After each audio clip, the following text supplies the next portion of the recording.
O vento cortante da noite de inverno entrava pelas frestas do estábulo, trazendo consigo flocos de neve que se depositavam sobre o corpo trêmulo de Rebeca.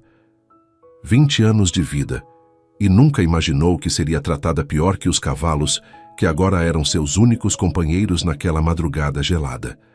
O cheiro de feno úmido se misturava ao odor pungente dos animais, criando uma atmosfera sufocante que arranhava sua garganta já irritada. Seus dedos roxos pelo frio tentavam em vão segurar o cobertor fino que havia conseguido trazer escondido, mas ele era tão inútil quanto suas súplicas haviam sido horas antes. A febre começava a subir, queimando por dentro enquanto o frio queimava por fora, e Rebeca sabia que aquela noite poderia não acabar bem. Tudo começou 3 dias antes, quando o Duque Inácio partiu para uma viagem diplomática à capital. Aos 33 anos, ele era o senhor daquelas terras, um homem de postura elegante e olhar penetrante que comandava respeito onde quer que fosse. Mas sua ausência deixava um vazio perigoso no castelo, um espaço que sua mãe, a baronesa Clotilde, preenchia com uma frieza calculada. Aos 53 anos, Clotilde era uma mulher de beleza severa, com traços aristocráticos que pareciam esculpidos em mármore. Seus olhos claros tinham a temperatura do gelo, que agora cobria os jardins, e sua boca raramente se curvava em qualquer expressão que não fosse desprezo ou indiferença. Desde que ficara viúva 15 anos atrás, ela havia se tornado a guardiã implacável das tradições da família, convencida de que a manutenção da ordem e da hierarquia era sua missão sagrada.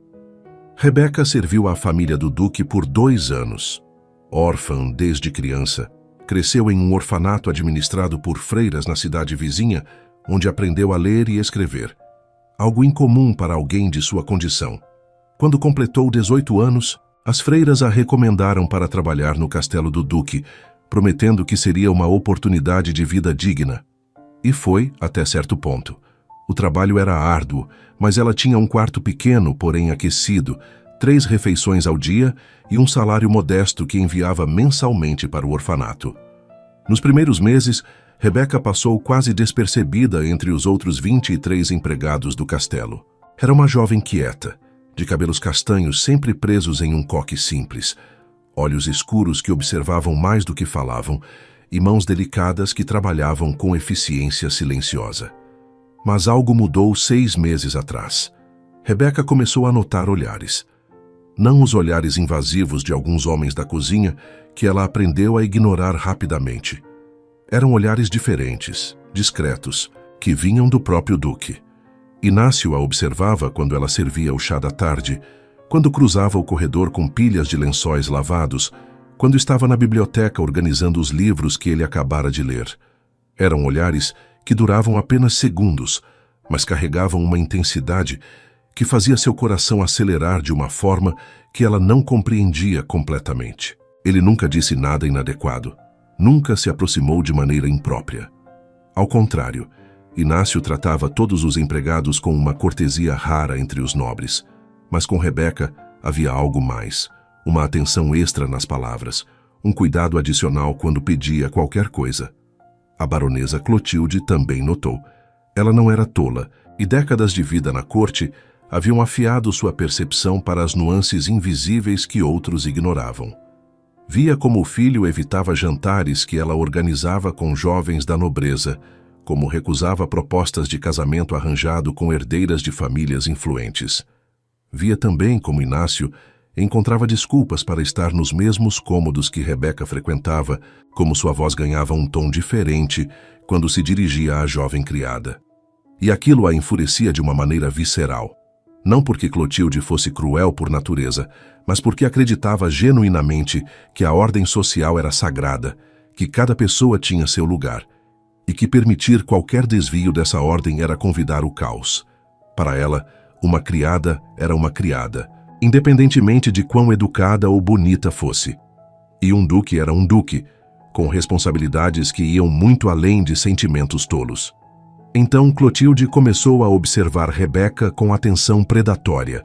Procurava erros, falhas, qualquer deslize que justificasse punição. Mas Rebeca era cuidadosa, meticulosa em suas tarefas. Isso durou meses, até que a oportunidade chegou de uma forma tão banal quanto devastadora.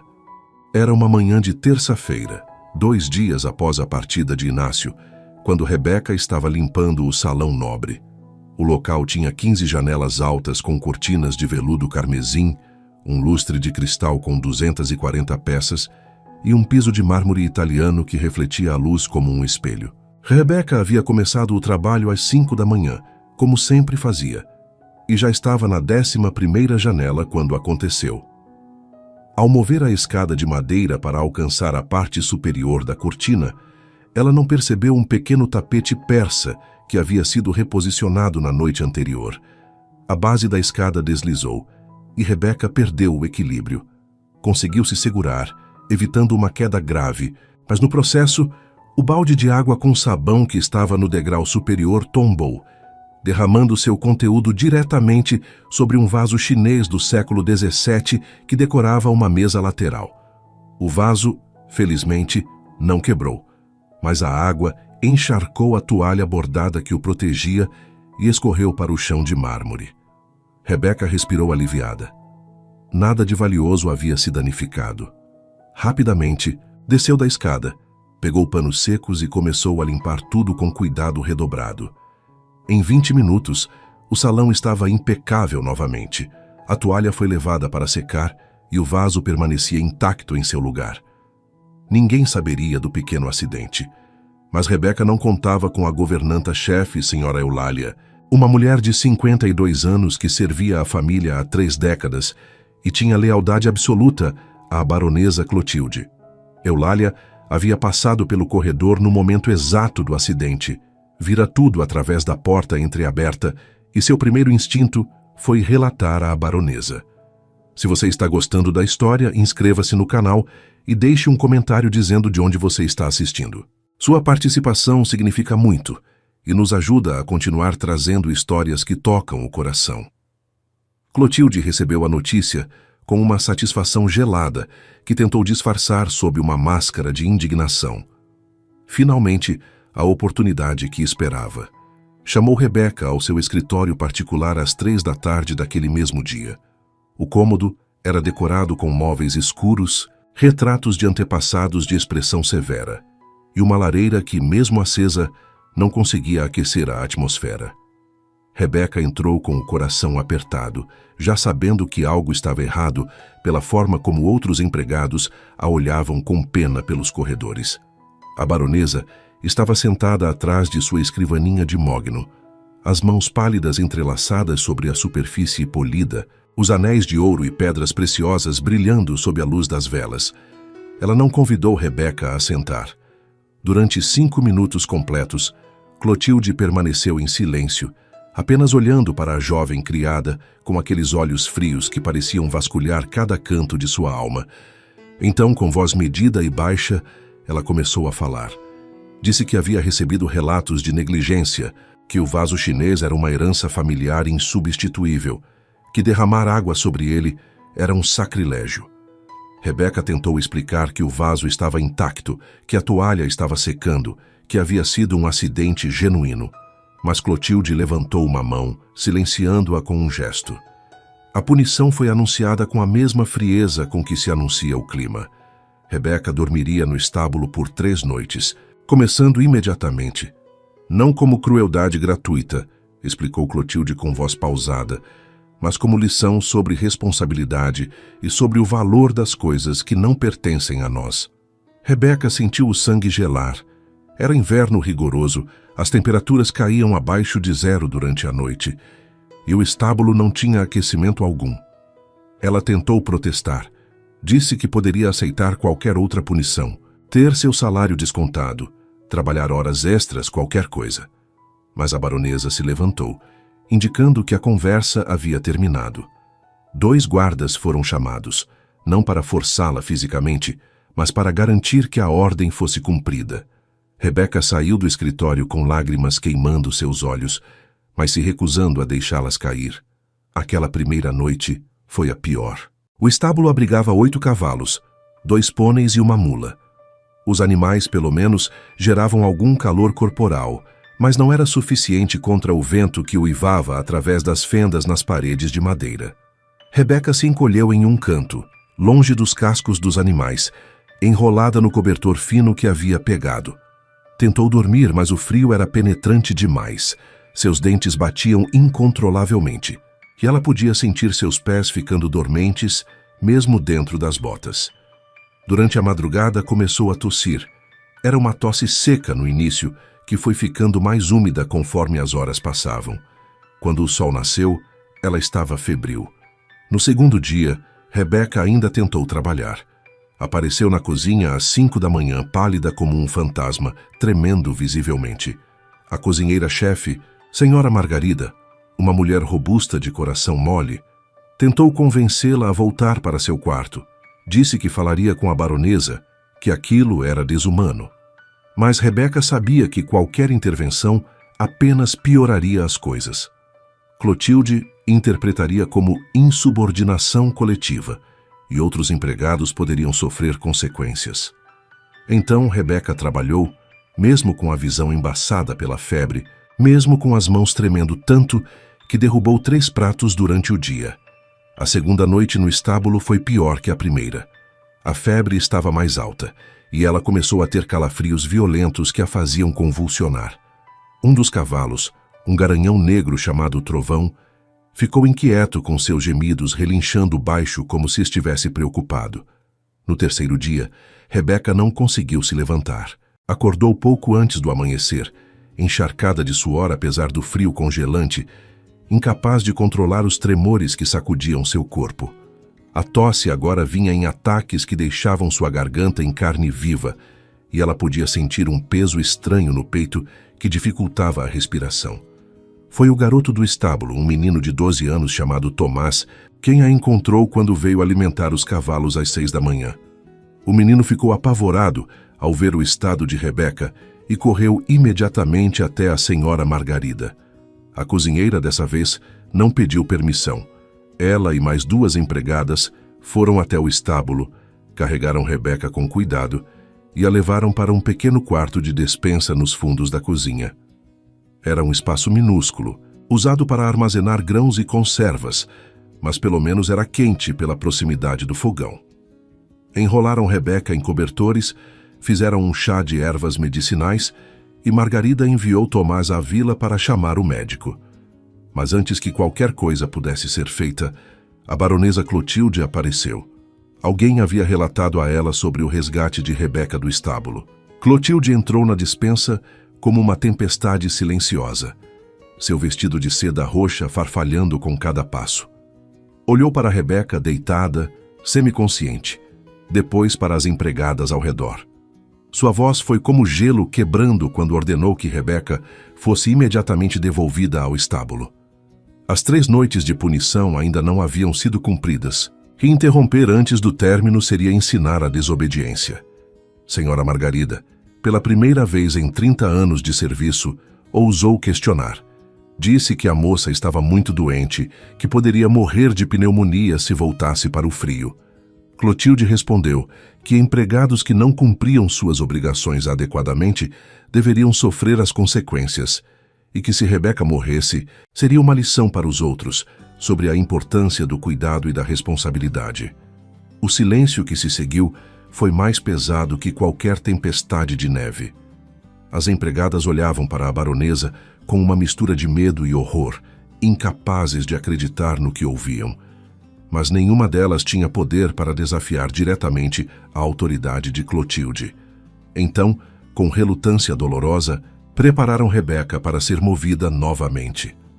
A jovem criada mal tinha consciência do que acontecia. Sentia apenas o frio penetrante voltando quando foi carregada através do pátio interno em direção ao estábulo. Via rostos borrados de pessoas que a olhavam com lágrimas. Ouvia fragmentos de conversas sussurradas. Foi exatamente nesse momento, às 10h43 daquela manhã de inverno, que a carruagem do Duque Inácio atravessou os portões principais do castelo. Ele não estava previsto para voltar por mais 2 dias. A viagem diplomática à capital normalmente levava uma semana inteira, mas algo havia mudado os planos de Inácio.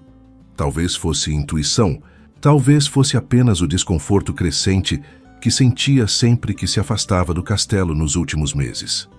Durante toda a viagem, ele não conseguiu se concentrar completamente nas negociações políticas.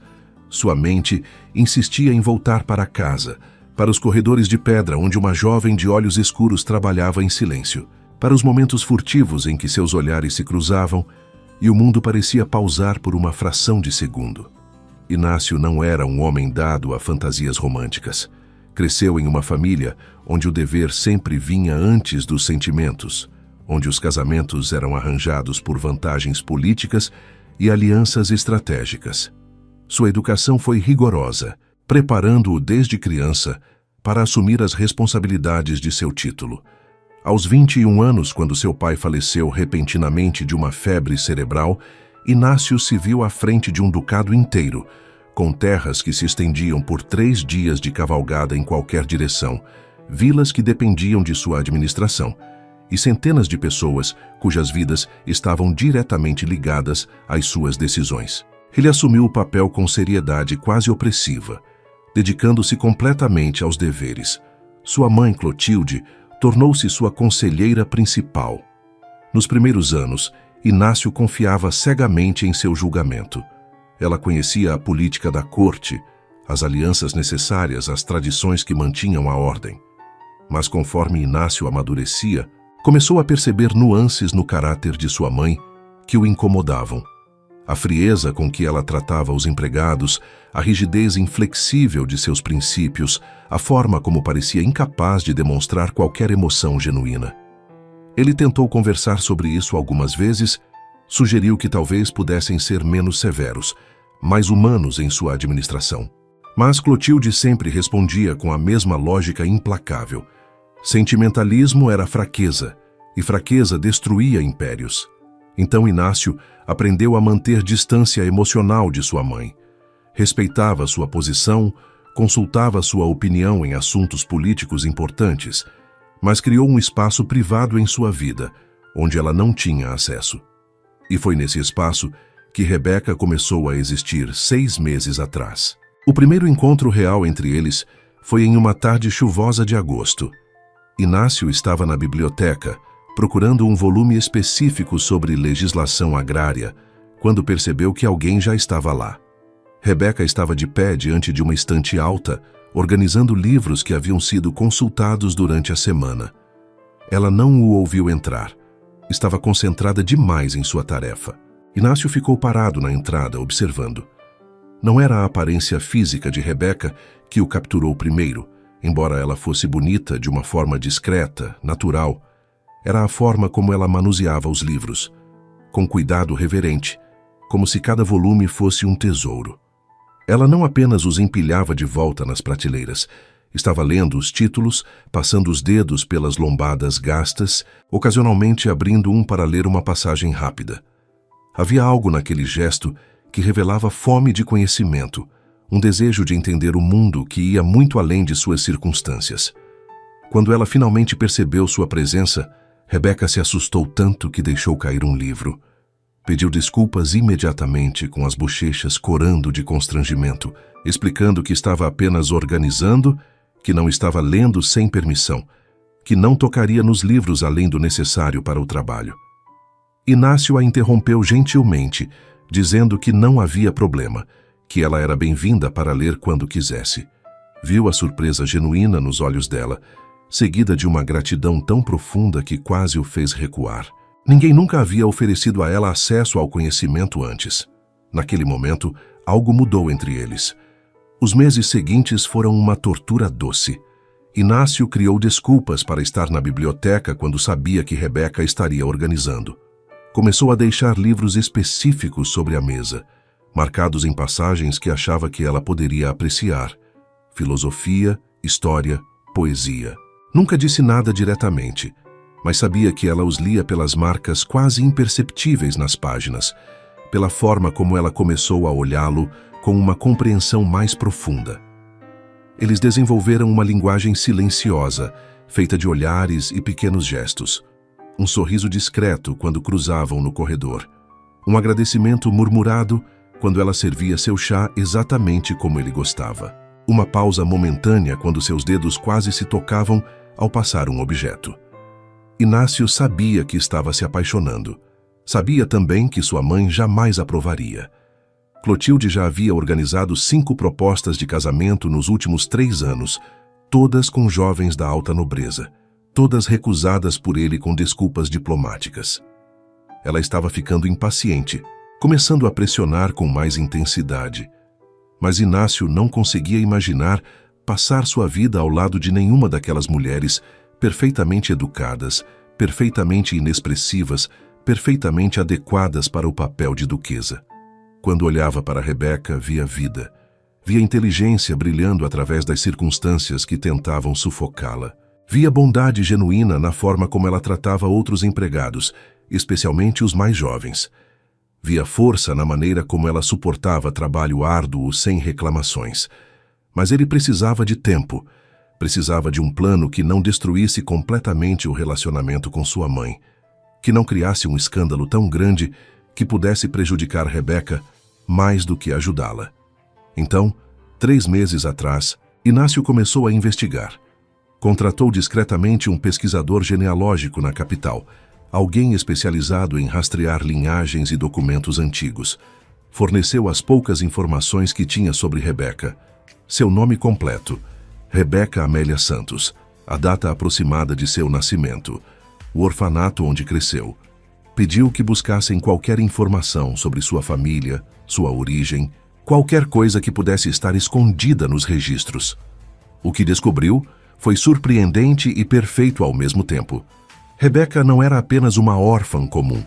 Seu pai, capitão Teodoro Santos, havia sido um herói de guerra 22 anos atrás, durante o conflito com o reino vizinho.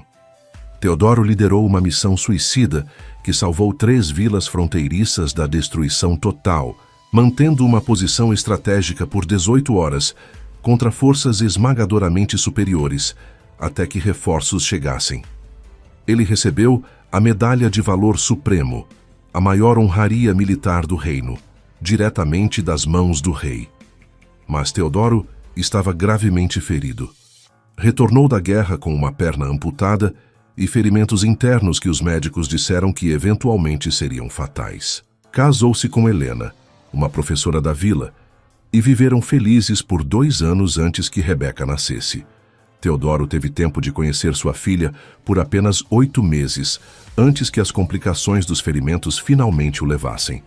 Helena tentou criar Rebeca sozinha, mas sem a pensão militar que deveria ter sido concedida à família de Teodoro.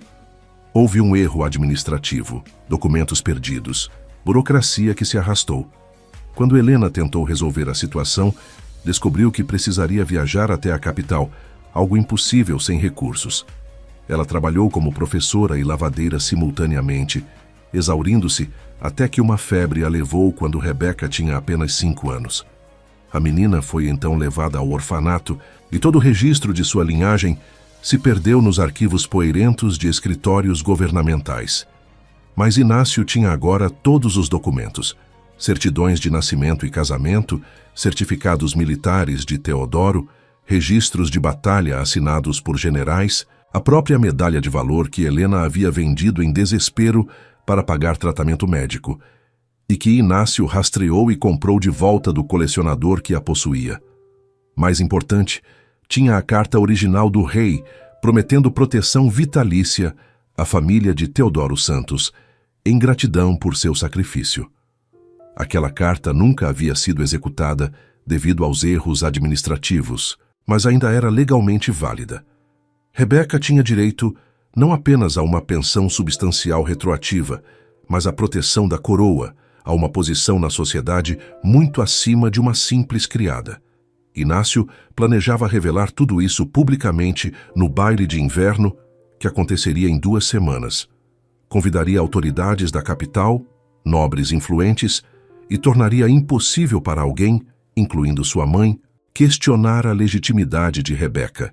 Então, com ela elevada a uma posição respeitável, ele a cortejaria adequadamente, demonstraria suas intenções honradas e, eventualmente, pediria sua mão em casamento. Seria tudo feito da maneira correta, sem escândalo, sem deixar espaço para acusações de impropriedade. Mas para que esse plano funcionasse, ele precisava de tempo. Precisava que Rebeca permanecesse segura e intocada até o baile. Por isso, quando uma urgência repentina o fez encerrar as negociações na capital um dia antes do planejado e retornar ao castelo, Inácio sentiu um aperto no peito que não conseguia explicar. Algo estava errado. Podia sentir nos ossos naquele instinto primitivo que às vezes nos avisa sobre perigos invisíveis. A viagem de volta foi torturante. Cada parada para trocar cavalos parecia demorar uma eternidade. Ele mal dormiu na estalagem onde passou a noite anterior, deitado acordado enquanto pensava em Rebeca, imaginando seu sorriso discreto, seus olhos inteligentes, a forma como ela mordia levemente o lábio inferior quando estava concentrada lendo. Quando os portões do castelo finalmente apareceram na distância, Inácio sentiu alívio e ansiedade simultaneamente. Estava em casa. Veria Rebeca hoje. Mas conforme a carruagem se aproximava do pátio principal, ele notou algo estranho. Havia um aglomerado de empregados reunidos perto da entrada dos fundos, e a atmosfera parecia pesada, tensa. Seu cocheiro, um homem experiente chamado Sebastião, também percebeu e diminuiu a velocidade das éguas. Foi então que Inácio viu. Duas empregadas que ele reconheceu da cozinha estavam carregando alguém. Uma figura pequena, envolta em cobertores, o rosto pálido e suado visível mesmo à distância. E atrás delas, supervisionando com uma expressão de pedra, estava sua mãe. Clotilde dava ordens com gestos precisos, apontando na direção do estábulo. As empregadas pareciam hesitantes, relutantes, mas começaram a caminhar naquela direção. Inácio não precisou de mais informações. Reconheceu os cabelos castanhos escapando dos cobertores, reconheceu a forma delicada do rosto mesmo distorcido pela doença. Era Rebeca. Sem pensar duas vezes, ele bateu com força na parede da carruagem, sinal para Sebastião parar imediatamente. O cocheiro puxou as rédeas com tanta força que as éguas relincharam em protesto. Antes que a carruagem parasse completamente, Inácio abriu a porta e saltou, seus pés tocando a neve compactada do pátio com um baque surdo. Clotilde se virou ao ouvir o barulho, surpresa visível em seu rosto, por uma fração de segundo antes que a máscara fria voltasse ao lugar. Ela não esperava seu filho de volta tão cedo. Inácio caminhou em direção ao grupo, com passadas longas e determinadas, sua capa escura esvoaçando atrás dele como asas de um corvo. Os empregados ao redor pararam o que estavam fazendo, sentindo a tensão elétrica no ar. Ele parou a poucos passos de sua mãe, seus olhos indo diretamente para Rebeca nos braços das empregadas. A jovem estava semiconsciente, tremendo violentamente mesmo sob as camadas de cobertores. Sua pele tinha uma palidez doentia, com manchas febris nas bochechas. Os lábios estavam rachados e azulados. Ela tossia de forma intermitente, cada tosse parecendo arrancar algo de dentro do peito. Inácio sentiu raiva subir por sua garganta como lava, uma emoção tão intensa que por um momento não conseguiu formar palavras. Virou-se para sua mãe e quando falou, sua voz era baixa, mas carregada de uma autoridade que raramente usava. "O que aconteceu aqui?" questionou Inácio, sem tirar os olhos de Clotilde. Sua mãe não se intimidou. Com a mesma voz fria de sempre, ela explicou. Disse que a criada havia sido negligente com propriedade valiosa da família, que quase destruiu um vaso chinês herdado por gerações, que como punição adequada foi determinado que ela passasse 3 noites no estábulo para aprender sobre responsabilidade, que as empregadas haviam interferido de forma inadequada, removendo a moça antes que a punição fosse cumprida e que ela estava apenas corrigindo essa desobediência. Se você está passando por dificuldades e precisa de uma direção, você não precisa lutar sozinha. Preparei 2 presentes para você que podem te ajudar a restaurar sua paz e fortalecer sua fé. O link está logo abaixo, na descrição do vídeo e no comentário fixado. Inácio ouviu tudo em silêncio. Quando sua mãe terminou, ele continuou olhando para ela por longos segundos, como se estivesse vendo pela primeira vez quem ela realmente era. Então, sem dizer uma palavra, ele caminhou até onde as empregadas seguravam Rebeca. A senhora Margarida, com lágrimas nos olhos, começou a explicar, a dizer que haviam tentado proteger a moça, que não queriam desobedecer, mas que Rebeca estava morrendo. Inácio levantou uma mão, silenciando-a gentilmente. Não era a elas que ele culpava. Com movimentos cuidadosos, quase reverentes, Inácio deslizou seus braços sob o corpo de Rebeca e a levantou do apoio das empregadas. Ela era leve demais. Ele percebeu com outro aperto doloroso no peito. Estava perdendo peso, consumida pela doença e pela desnutrição. Quando ele a acomodou contra seu peito, os olhos de Rebeca se abriram parcialmente. Ela estava confusa, desorientada pela febre, mas alguma parte dela reconheceu quem a segurava. Seus lábios se moveram, tentando formar palavras, talvez um pedido de desculpas, talvez apenas seu nome. Inácio a segurou mais firmemente, sussurrando baixo demais para outros ouvirem que ela estava segura agora, que ele cuidaria de tudo. Então ele se virou, com Rebeca nos braços, e começou a caminhar não em direção aos aposentos dos empregados, não em direção à enfermaria, mas diretamente para a entrada principal do castelo. Cada empregado no pátio observava em silêncio chocado. Clotilde deu um passo à frente, sua voz perdendo parte da compostura enquanto chamava seu filho, exigindo saber o que ele estava fazendo. Inácio não respondeu. Não parou. Continuou caminhando com Rebeca segura contra seu peito, subindo os degraus de mármore da entrada principal, passando pelos guardas que se afastaram automaticamente. A baronesa o seguiu, sua voz ficando mais alta, mais insistente. Ela falava sobre impropriedade, sobre escândalo, sobre o que as pessoas diriam. Inácio finalmente parou no corredor principal, virou-se para encará-la, e quando falou, sua voz ecoou pelas paredes de pedra com uma força que fez até os criados mais distantes pararem para ouvir. Disse que aquilo acabou, que não haveria mais punições cruéis, mais castigos desumanos, mais tratamento de pessoas como se fossem menos que animais. Que ele era o senhor daquele castelo e que a partir daquele momento as coisas funcionariam de acordo com seus valores, não com a frieza sem coração de tradições ultrapassadas. Clotilde ficou pálida. Nunca em todos os anos, desde que seu marido morrera, alguém havia desafiado sua autoridade tão diretamente. Ela tentou argumentar, disse que ele estava sendo controlado por sentimentos inadequados, que aquela criada o havia enfeitiçado de alguma forma. Inácio a cortou com uma expressão que ela nunca vira em seu rosto antes. Não era raiva explosiva. Era algo mais profundo, mais definitivo. Decepção. E naquele momento, Clotilde percebeu que havia perdido algo que nunca poderia recuperar: o respeito incondicional de seu filho. Inácio continuou caminhando.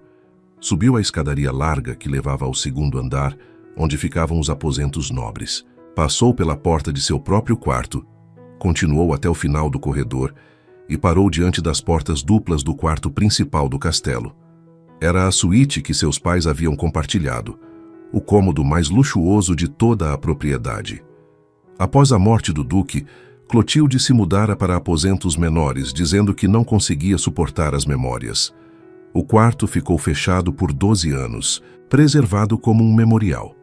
Com o pé, Inácio empurrou as portas, que se abriram com um rangido de dobradiças há muito não usadas. O interior estava coberto por uma camada fina de poeira, mas ainda era magnífico. Uma cama enorme com um dossel de veludo azul escuro dominava o centro. Havia 2 lareiras, uma em cada extremidade do cômodo, janelas altas com vista para os jardins nevados, tapetes persas que cobriam o piso de carvalho, móveis entalhados à mão que eram obras de arte em si mesmos. Inácio atravessou o quarto e deitou Rebeca cuidadosamente sobre a cama. Ela afundou no colchão de penas, tão diferente da palha úmida do estábulo onde passara as últimas noites. Ele a cobriu com um edredom grosso, depois se virou para o criado que havia aparecido timidamente na porta, claramente sem saber como reagir à situação sem precedentes. Inácio deu ordens rápidas e precisas, que trouxessem o médico imediatamente, não o curandeiro da vila, mas o médico real que servia à corte e morava a 3 horas de cavalgada dali, que preparassem chás medicinais, caldos quentes, compressas frias para a febre, que acendessem as lareiras e mantivessem o quarto aquecido, que trouxessem água limpa e panos para banhos de esponja. O criado correu para cumprir as ordens, e dentro de minutos o quarto se encheu de atividade. Empregados que nunca haviam entrado naquele cômodo antes, agora corriam de um lado para o outro, acendendo fogo, trazendo suprimentos, preparando tudo conforme as instruções do duque. A senhora Margarida assumiu pessoalmente o cuidado de Rebeca, trocando suas roupas suadas por uma camisola limpa de linho macio, lavando delicadamente seu rosto e mãos, penteando os cabelos embaraçados com carinho maternal. Inácio ficou ao lado da cama o tempo todo, observando cada detalhe, certificando-se de que tudo era feito corretamente. Quando Rebeca teve um ataque de tosse particularmente violento, ele a ajudou a se sentar, sustentando suas costas com o braço enquanto ela lutava para respirar. Quando a febre a fez delirar, murmurando palavras sem sentido sobre cavalos e frio e desculpas, ele segurou sua mão e falou baixinho, palavras de conforto que ela provavelmente não ouvia, mas que pareciam acalmá-la mesmo assim. Clotilde apareceu na porta em algum momento, observando a cena com uma expressão que mesclava choque, raiva e algo que poderia ter sido medo. Ela tentou mais uma vez argumentar, mas Inácio nem olhou em sua direção. Simplesmente disse, com voz cansada, mas firme, que ela deveria se retirar e que eles conversariam mais tarde, quando Rebeca estivesse estável. Pela primeira vez na vida, a baronesa obedeceu a uma ordem de seu filho sem questionar. Ela se virou e saiu, seus passos ecoando pelo corredor como o toque fúnebre de um sino. O médico chegou pouco antes do pôr do sol. Dr. Henrique era um homem de 63 anos, com cabelos brancos e mãos firmes, que haviam tratado desde membros da família real até camponeses durante surtos de doenças nas vilas. Ele examinou Rebeca completamente, ouvindo seu peito com um estetoscópio, verificando seus reflexos, fazendo perguntas que ela não estava em condição de responder. Seu diagnóstico foi grave, mas não desesperador. Pneumonia em estágio inicial, desidratação severa, exaustão extrema. Mas ela era jovem e tinha uma constituição fundamentalmente forte. Com tratamento adequado, calor, nutrição e repouso, ele acreditava que ela se recuperaria completamente. As ordens médicas foram claras: repouso absoluto por pelo menos 2 semanas. Manter a febre sob controle com compressas e chás específicos. Alimentação líquida nos primeiros dias, progredindo gradualmente para sólidos. Nenhum estresse ou agitação. E mais importante, observação constante nas próximas 48 horas, que seriam críticas. Inácio absorveu cada palavra, cada instrução, comprometendo tudo à memória. Quando o médico perguntou quem seria responsável pelos cuidados noturnos, esperando que o duque designasse uma enfermeira ou empregada de confiança, Inácio respondeu simplesmente que ele mesmo ficaria. Dr. Henrique arqueou uma sobrancelha, claramente surpreso, mas não comentou. Havia servido à aristocracia tempo suficiente para reconhecer quando questionar seria inútil. Ele apenas assentiu, deixou uma bolsa com medicamentos e instruções escritas e prometeu retornar no dia seguinte para verificar o progresso da paciente. Após sua partida, Inácio dispensou todos os empregados, exceto a senhora Margarida, que ele instruiu a descansar, mas a estar disponível se precisasse de assistência durante a noite. Quando o quarto finalmente ficou silencioso, com apenas o crepitar do fogo nas lareiras e a respiração laboriosa de Rebeca quebrando o silêncio, Inácio puxou uma poltrona próxima à cama e se sentou. A luz alaranjada das chamas brincava nas paredes, criando sombras dançantes que pareciam quase vivas. Ele olhou para Rebeca, estudando cada detalhe de seu rosto no sono febril. As sardas quase invisíveis em seu nariz, as pestanas longas que lançavam sombras em suas bochechas, a curva delicada de sua mandíbula. Ela era tão jovem, tão vulnerável naquele momento, e ele sentiu um peso esmagador de responsabilidade e algo mais profundo que não tinha nome adequado. Durante toda a noite, Inácio não dormiu. Cada vez que Rebeca se agitava, ele estava ali. Quando a febre subia, ele trocava as compressas. Quando ela tossia, ele a ajudava a se sentar. Quando ela murmurava em delírio, ele segurava sua mão e falava baixinho até que ela se acalmasse. Em algum momento da madrugada, quando a lua estava alta e prateada sobre os jardins nevados, os olhos de Rebeca se abriram.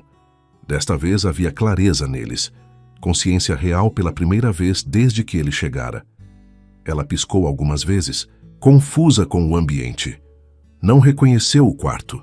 Era muito grande, muito luxuoso, muito diferente de qualquer lugar onde ela já estivera. Seus olhos vagaram pelas paredes ricamente decoradas, pelo dossel de veludo acima dela, pelas lareiras crepitantes, até finalmente pousarem em Inácio, sentado ao seu lado. A confusão em seu rosto se aprofundou, misturada com algo que parecia medo. Inácio viu o medo nos olhos dela e imediatamente se inclinou para a frente, mantendo sua voz suave e tranquilizadora. Disse para ela não se assustar, que estava segura, que havia estado muito doente, mas que agora estava sendo cuidada adequadamente. Rebeca tentou falar, mas sua garganta estava seca demais. Ele pegou um copo de água com uma colher de mel que o médico havia preparado, ajudou-a a se sentar apoiada em travesseiros e levou o copo aos seus lábios. Ela bebeu em pequenos goles, cada um parecendo doloroso de engolir, mas o líquido morno trouxe alívio visível. Quando finalmente conseguiu falar, a primeira coisa que Rebeca disse foi um pedido de desculpas. Desculpas por ter causado problemas, por ter ficado doente, por estar naquele quarto que claramente não era lugar para alguém como ela. As palavras saíam tropeçando umas nas outras, carregadas com uma dor que ia muito além da doença física.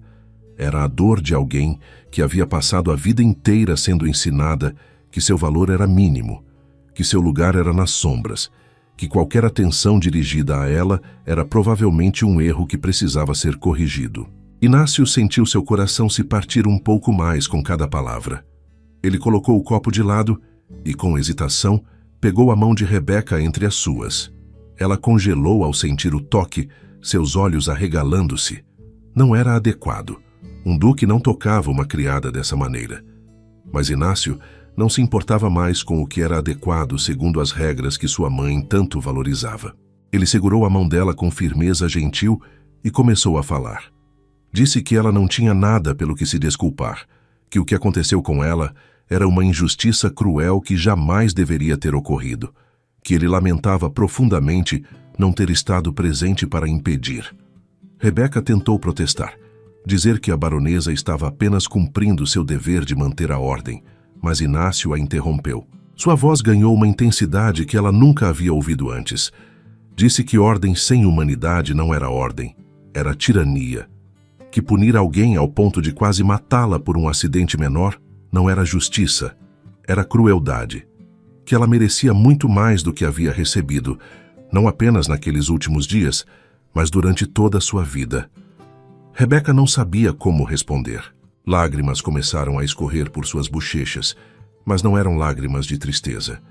Eram lágrimas de algo mais complexo, uma mistura de alívio e confusão e um sentimento perigoso que ela sempre tentou suprimir quando olhava para o duque. Inácio viu as lágrimas e com o polegar as secou delicadamente. O gesto era tão íntimo, tão carregado de significado, que Rebeca sentiu seu coração acelerar, de uma forma que nada tinha a ver com a febre. Então Inácio fez algo que mudaria tudo. Ele respirou fundo, como se estivesse se preparando para mergulhar em águas desconhecidas, e começou a contar a verdade. Disse que nos últimos meses ele havia feito algo que talvez ela pudesse considerar uma invasão de privacidade, mas que havia sido movido por razões que agora precisava confessar. Que ele havia investigado seu passado, procurado informações sobre sua família, sobre quem ela realmente era, além da identidade de órfã e criada que o mundo lhe havia imposto. Rebeca ficou imóvel, mal respirando, enquanto Inácio revelava tudo.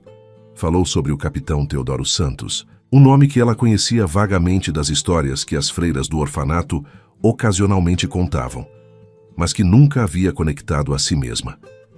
Inácio descreveu a batalha, o heroísmo de seu pai, a medalha de valor supremo. Contou sobre Helena, a mãe que Rebeca mal lembrava. Apenas fragmentos de uma voz suave cantando canções de ninar e o cheiro de lavanda. Explicou sobre os erros administrativos, a pensão que nunca foi concedida, os direitos que foram negados por pura negligência burocrática. E então, com cuidado quase reverente, Inácio se levantou e foi até uma escrivaninha no canto do quarto. Abriu uma gaveta e retirou uma pasta de couro. Voltou para o lado da cama e começou a mostrar os documentos um por um. Certidões de nascimento amareladas pelo tempo, registros militares com carimbos oficiais, certificados assinados por generais cujos nomes ainda eram famosos, e, finalmente, a carta real, selada com lacre dourado, prometendo proteção vitalícia à família de Teodoro Santos. Rebeca olhou para os documentos com olhos que não conseguiam completamente processar o que estavam vendo. Aquelas eram suas raízes, sua história, a prova de que ela não era apenas uma órfã sem nome ou passado. Seu pai havia sido um herói. Sua mãe havia sido uma mulher educada e respeitada. Ela tinha direitos, tinha um legado, tinha valor que transcendia completamente as circunstâncias em que cresceu. As lágrimas voltaram, desta vez em uma torrente que ela não conseguiu conter. Inácio a deixou chorar, entendendo que ela precisava liberar anos de dor e solidão e autodesvalorização. Quando os soluços finalmente diminuíram, ele continuou. Disse que tinha um plano para tornar pública essa informação no baile de inverno, que convidaria autoridades que não poderiam ignorar a carta real, que restauraria a posição dela na sociedade. Mas então sua voz mudou, ficou mais suave, mais vulnerável. Disse que havia outra razão para toda essa investigação, uma razão que ia além de justiça ou direitos legais. Ele fez uma pausa, e Rebeca viu algo em seus olhos que a fez esquecer completamente sua dor física. Era medo, mas não o medo de ameaças externas. Era o medo de rejeição, de ter esperanças destruídas, o mesmo medo que ela sentia sempre que permitia a si mesma sonhar com coisas impossíveis. Inácio disse, com uma honestidade que o deixava completamente exposto, que se apaixonara por ela, que não sabia exatamente quando aconteceu, se foi naquela primeira tarde na biblioteca ou ao longo dos meses de olhares furtivos e momentos roubados, que tentou lutar contra o sentimento, sabendo como o mundo veria, como sua mãe reagiria, mas que cada dia apenas intensificava o que sentia até que se tornou impossível negar. Disse que a investigação não foi apenas para elevá-la socialmente, embora isso fosse importante. Foi para criar um caminho onde eles pudessem estar juntos sem que ela fosse destruída por escândalo, sem que fosse vista como alguém que usou sedução para subir de posição. Que queria cortejá-la adequadamente, honrar seus sentimentos, sem desrespeitar sua dignidade ou reputação. Que se ela não correspondesse seus sentimentos, ele entenderia e aceitaria, mas que não poderia mais continuar sem ao menos confessar a verdade. O silêncio que se seguiu foi absoluto. Rebeca olhava para ele com olhos tão largos que pareciam ocupar todo o seu rosto. Seu coração batia tão forte que ela tinha certeza de que ele podia ouvir. 1000 pensamentos corriam por sua mente simultaneamente. Isso não podia ser real. Duques não se apaixonavam por criadas, mesmo que essas criadas tivessem pais heróis. Mas olhando nos olhos de Inácio, vendo a sinceridade absoluta ali, ela soube que não era mentira ou manipulação. Ele realmente sentia o que estava dizendo. E a verdade assustadora e maravilhosa, que Rebeca havia escondido tão fundo em seu coração que quase convenceu a si mesma de que não existia, era que ela também estava apaixonada. Havia meses, desde aquela primeira tarde na biblioteca, quando ele disse que ela podia ler os livros. Cada momento subsequente apenas aprofundou o sentimento. Os livros que ele deixava marcados, claramente escolhidos para ela. A forma como seus olhos se iluminavam quando ela entrava em um cômodo. A gentileza em sua voz quando falava com ela, tão diferente de como a maioria dos nobres tratava empregados. Mas ela nunca se permitiu sonhar que ele pudesse sentir o mesmo. Era impossível, impensável. Então ela enterrou os sentimentos, tentou convencer-se de que era apenas gratidão ou admiração. E agora, deitada naquela cama magnífica, doente e vulnerável, com a mão dele ainda segurando a sua, a verdade não podia mais ser negada ou escondida. Com voz trêmula, pouco mais que um sussurro, Rebeca disse que também o amava, que tentou não sentir, que sabia que era impossível, mas que o coração não obedece à lógica ou às regras sociais. A expressão no rosto de Inácio, quando ouviu essas palavras, foi de pura felicidade, tão intensa que transformou completamente seus traços. Ele levou a mão dela aos lábios e a beijou gentilmente, um gesto de reverência mais do que romance. Disse que faria tudo certo, que ela nunca mais sofreria injustiça ou desrespeito, que passaria o resto de sua vida garantindo que ela soubesse o valor que tinha. Rebeca chorou novamente, mas agora eram lágrimas de uma felicidade tão profunda que quase doía. Eles conversaram até o amanhecer. Inácio contou sobre seus planos detalhados, sobre como apresentaria Rebeca no baile, sobre como lidaria com as inevitáveis críticas e escândalo inicial. Rebeca, por sua vez, falou sobre seus medos, sobre sentir-se inadequada para o mundo dele, sobre não saber como se comportar como alguém de posição. Inácio tranquilizou cada preocupação, dizendo que contrataria os melhores tutores, que ela teria todo o tempo necessário para aprender, mas que ele a amava exatamente como ela era, com sua inteligência natural e bondade genuína, que nenhuma quantidade de educação formal poderia ensinar.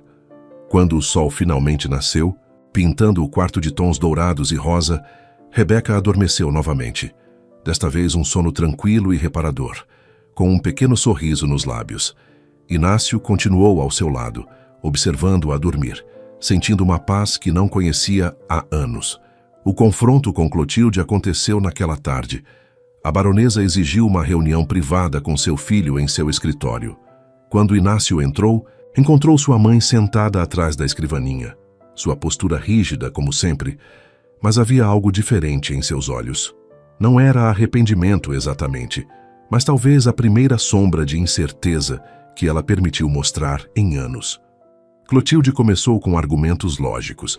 Falou sobre tradição, sobre o que a sociedade esperava, sobre o escândalo que Inácio estava criando. Tentou apelar para seu senso de dever, lembrando-o das responsabilidades de seu título.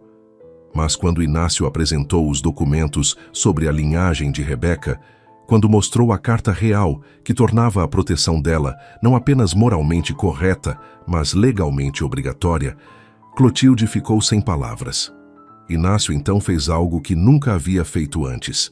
Falou com sua mãe não como filho obediente, mas como o duque que ele era, com toda a autoridade de sua posição.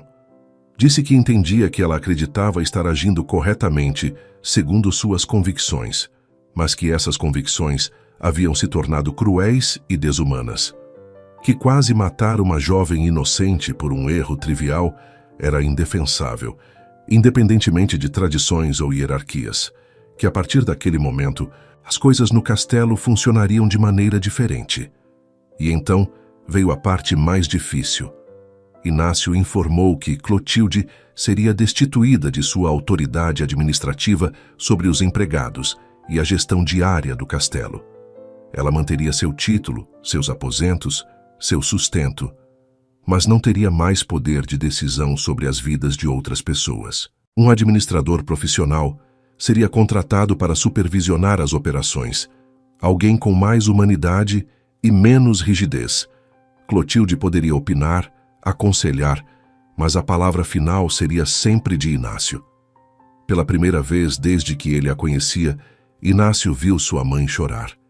Não eram lágrimas dramáticas, apenas 2 trilhos silenciosos descendo suas bochechas, enquanto ela finalmente confrontava a realidade de que havia perdido não apenas a autoridade, mas também a confiança e o respeito de seu único filho.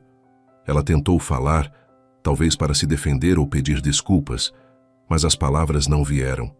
Inácio disse, com voz mais suave, que não a odiava, que entendia que ela havia sido moldada por uma época e uma mentalidade diferentes, mas que tempos mudavam, que ela precisava escolher se mudaria com eles ou se tornaria irrelevante. Deixou o escritório sem esperar resposta, sabendo que Clotilde precisava de tempo para processar tudo. Durante as 2 semanas seguintes, muita coisa mudou no castelo.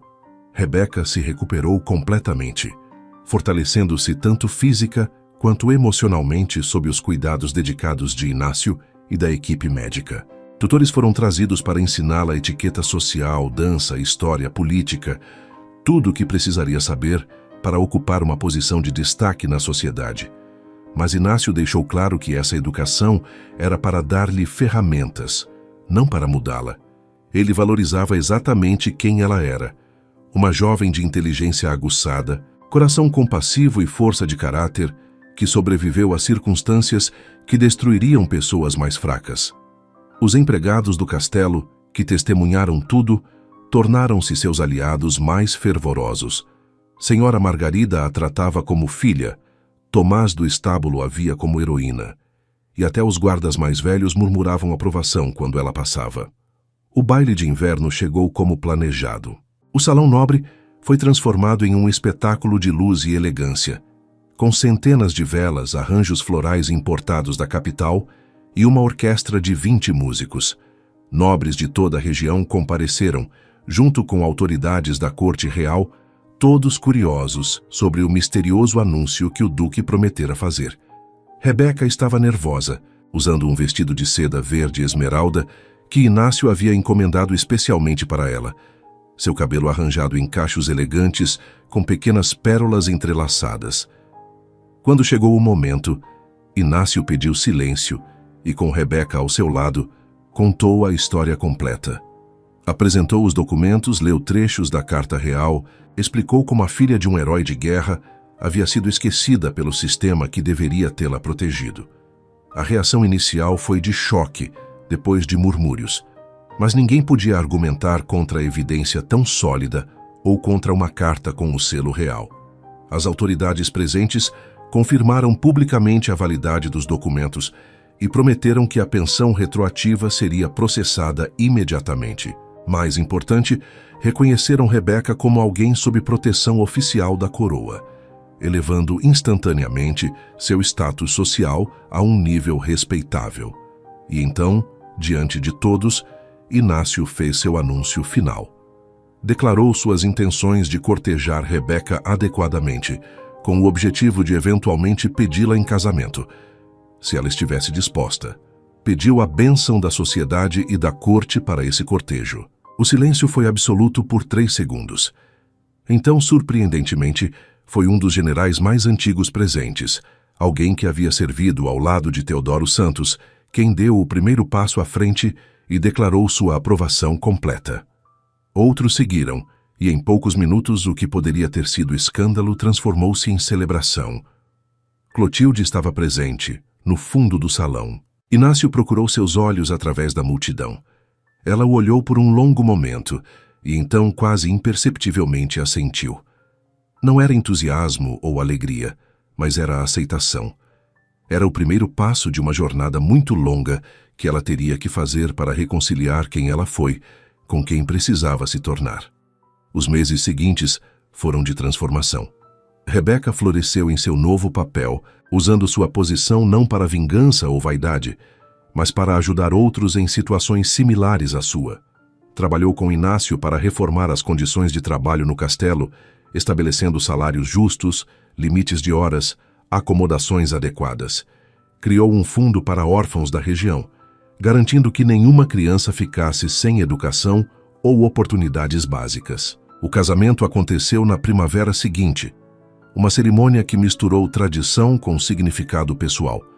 Rebeca insistiu que fosse realizada na capela do castelo, não na catedral da capital, porque queria que os empregados que a apoiaram pudessem participar. Senhora Margarida foi sua dama de honra, e Tomás do estábulo carregou os anéis. Foi uma celebração de amor, mas também de justiça e redenção. Clotilde, surpreendentemente, pediu para falar com Rebeca na manhã do casamento. Foi um encontro breve e desconfortável, onde a baronesa, com palavras cuidadosamente escolhidas, ofereceu algo próximo a um pedido de desculpas. Disse que estava errada em seu tratamento, que deixou rigidez transformar-se em crueldade. Rebeca aceitou as palavras com graça, entendendo que mudança real levava tempo. Não prometeu amizade imediata, mas ofereceu a possibilidade de construir respeito mútuo. Anos depois, quando Rebeca segurava seu primeiro filho nos braços, um menino de olhos escuros como os dela e sorriso gentil como o do pai, ela às vezes pensava naquelas noites no estábulo,